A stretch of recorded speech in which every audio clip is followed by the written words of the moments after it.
You're sometimes asked to do roles that um, much younger players are asked to do, special team roles and stuff like that. How do you feel about being asked to be a gunner or do other things like that throughout the season? I actually take pride in it now. I think that there's a misconception that certain things on the football field are more valuable than others, and I think that with time and experience, you realize that each of those roles are equally important, and they contribute to your success on Sunday or Monday or Thursday, and ultimately getting where your team wants to go. And so, if I can be one of those roles that helps the team, secure a victory, I'm content being that. I'd rather be in one of those spots helping the team win than being helpless on the sideline or at home and just watching. Chris, you came out of Georgia with all the measurables, right? 46-inch vert and 4.3 speed. How are you a better player, though, today than you were when you came into the league?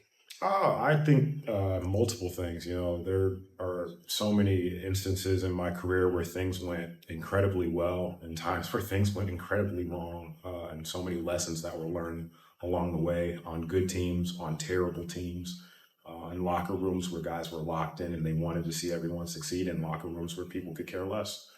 So I think that that wealth of knowledge has made me a better teammate. I think that those experiences on the field have made me a better player. They made me more decisive. I play a lot faster now than when I did when I was younger. The body's obviously aged, but the mind is much sharper. We've seen George Odom step up in camp. A guy that's kind of a core special teamer throughout his career and get a shot at strong safety or at safety and with the ones and really hold up his end of the bargain. And you're willing to do whatever it takes, but there's still a part of you that says, you put me out at wide receiver for X amount of snaps a game, you're going to get production from me. Of course, I think that any opportunity that you step into, you want to go out there, you want to take it, own it.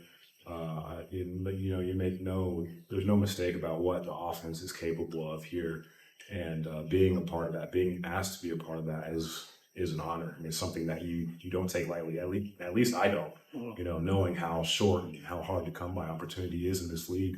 But yeah, I have all the confidence in the world that whatever it is that you ask me to do out there, that we can get it done.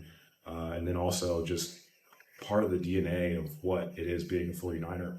A lot of that has resonated with the way that I've approached the game my whole career. I think you're one of three or four receivers on this team who haven't been injured this summer. A lot of hamstring strains, things like that. Does that surprise you? Do you think that that's a result of just how hard you guys or how fast you guys go in these practices? Yeah, I think that there's a little bit of a learning curve for getting your body in the place that it can approach practice with the same intensity every single day. And that's part of, learning how to be a pro. As a rookie, there's just a different tempo, there's a different speed, the volume is different, the intensity is different. So even if you were to pull back the reps, you're still going to be getting more here than any practice you've ever had in your life because the competition is just better. It's more intense, there's more at stake, there's more eyes. And so all of that stress is cumulative on the body, and so some of those guys have to learn what that means and learn how to get warm and stay loose and be ready. But obviously, you see some of the veteran guys who have been through that; they understand what it takes and they get ready early. When you talk about what it means to be a 49er, what's different about the culture here compared to maybe some of your other stops in the NFL? It's about ball. It's about ball, and it's about doing what's necessary to win. The details are important here, and I've always been someone who's loved when people harp on detail. And Kyle is one of the most detailed coaches I've been around. I can't really think of many others who are that detailed, and that attention to detail, that attention to intensity, intent is integral to putting that helmet on. And he makes no mistake about letting people know, like, hey, you have to earn it. You earn everything here, and everything is about doing things the right way and attacking it. And that's something that I believe in too. Look at the practice last week. They had the practice with apparently 23 guys out. canceled the Saints scrimmages. And so I guess from the outside, maybe it looks a little dire, but the way football is practiced now, as opposed to the way it was maybe 7-8 years ago, are things not nearly as bad as they look for you guys I mean, physically? I think that you obviously want guys to be healthy, Mhm. and there's a lot of guys who are working through plenty of things, some that we know about, some that we don't. And I think that Kyle's being cautious and looking out for guys, and then also just making an opportunity for people to continue to get work. Things are modified this week, but that doesn't mean that we're not going out there to get better.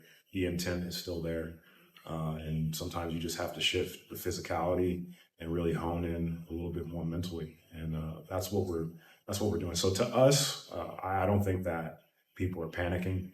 If anything, it's a time to focus in and make things right, because when things don't feel right, that's when it's got to be right. Chris, you had a monster hit in the Super Bowl.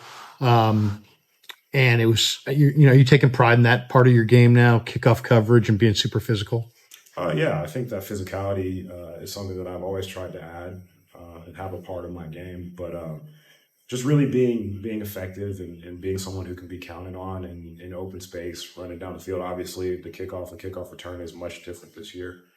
We're still figuring out how that looks and how that we can, how we could be most effective. But whatever game plan we come up, I'm, one of the people, first people with my hands up saying, hey, I want in there and I want to be at the point of attack, because I think that it's something that can affect and change games, and I want to be a part of that. All right. Thanks, Chris. Thank you. Thank you. Thanks. Thanks, Chris.